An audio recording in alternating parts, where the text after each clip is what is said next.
भारत। आज मैं आपको भारत के बारे में सुना रहा हूँ। भरत राम के छोटे भाई थे।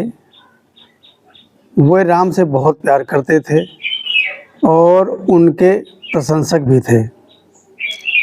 यद्यपि उन्होंने निष्कपट और राम के प्रति समर्पित थे, परंतु उनके ही कारण राम को 14 वर्ष के वनवास पर जाना पड़ा। दशरथ अपने ज्येष्ठ पुत्र से अधिक प्यार और किसी से नहीं करते थे। राम के विवाह के पश्चात राजा दशरथ ने अपने गुरु और मंत्रियों की सहमति से राम का राज्याभिषेक अपने उत्तराधिकारी के रूप में करवाने का निर्णय लिया। भरत अपने भ्राता शत्रुघ्न के साथ अपने मामा युद्धजीत कैकेयी के महाराज के यहाँ गए हुए थे। राज्याभिषेक का शुभ मुहूर्त तुरंत ही निकल गया था, अतः राजा दशरथ महाराज ने भरत के आने की प्रतीक्षा भी नहीं की। राज्याभिषेक की भव्य तैयारियां हो रही थी। माता कैकेयी की दासी और दाई माँ मंथरा तुरंत उनके पास पहुंची और अपने कुत्सित सुझावों से उनके स्वच्छ मन बदलने में सफल हो गई।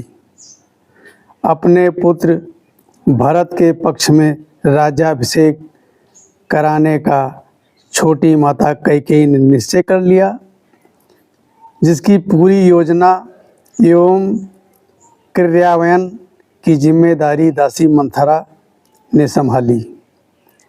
देवों और असुरों का अंतहीन संघर्ष चल रहा था।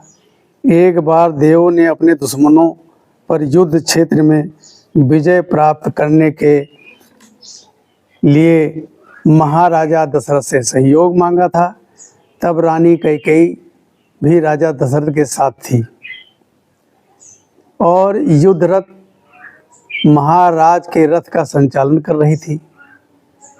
उनके विशिष्ट संचालन के कारण एक दुर्घटना होते होते टली और राजा दशरथ का जीवन उससे सुरक्षित रहा। प्रसन्नचित दशरथ ने रानी को गले लगाकर उन्हें कभी 2 वचन मांगने का आश्वासन दिया था।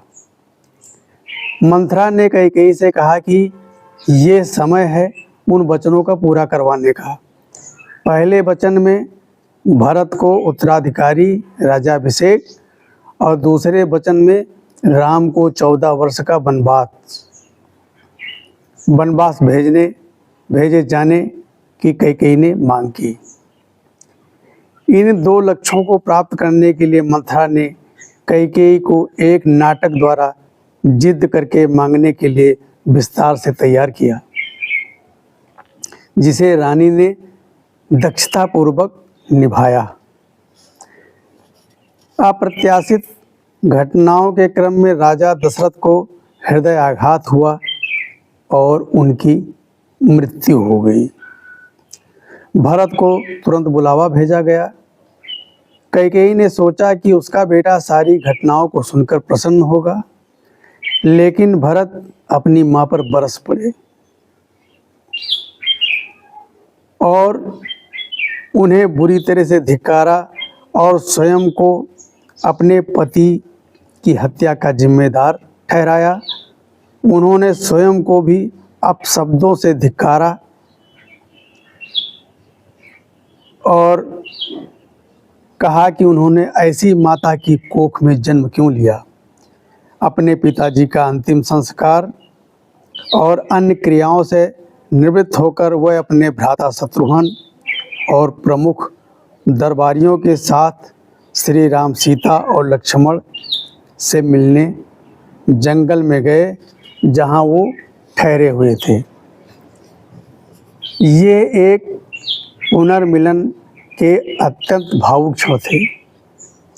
राम, लक्ष्मण और सीता को अपनी पिता श्री की मृत्यु का समाचार सुनकर अत्यंत दुख हुआ। उन्होंने मृतात्मा के मोक्ष के लिए स्नान, प्रक्षालन किया तथा अन्य रीति रिवाजों को निभाया। इसके बाद भरत ने संवेदना भाव से अत्यधिक विनम्रता पूर्वक श्री राम से अयोध्या लौटने का और अयोध्या का राजपाट संभालने का निवेदन किया, किंतु राम ने गंभीरता पूर्वक मना कर दिया।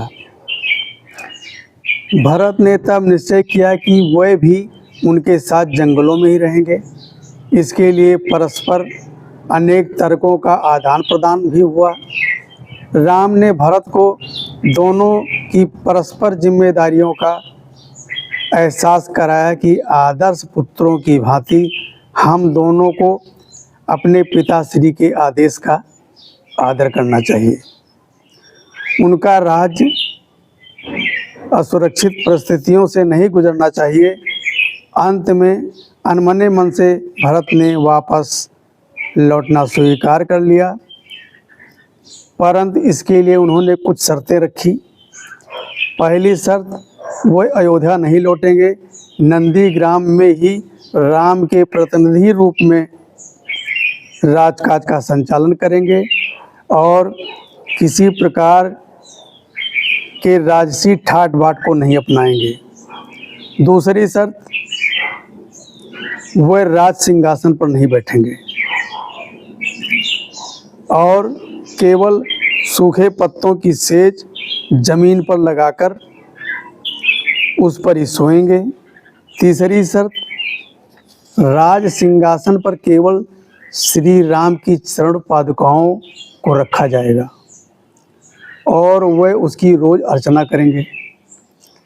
इसके साथ साथ उन्होंने घोषणा की कि यदि 14 वर्ष की समाप्ति पर राम वापस नहीं लौटे तो वह अग्नि में कूदकर आत्मदाह कर लेंगे।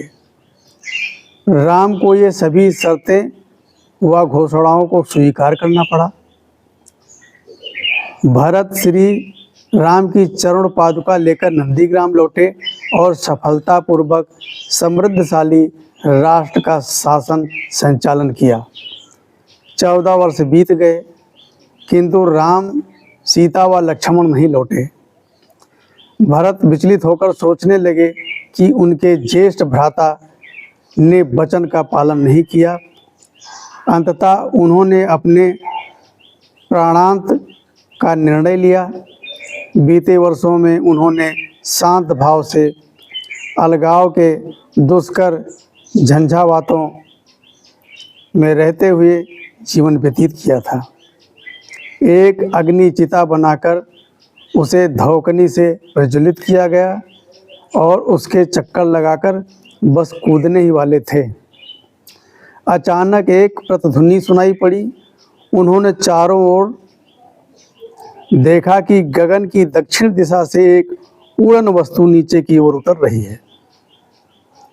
एक बहुत विशाल वानर ने भरत के समीप उतरकर सादर अभिवादन किया।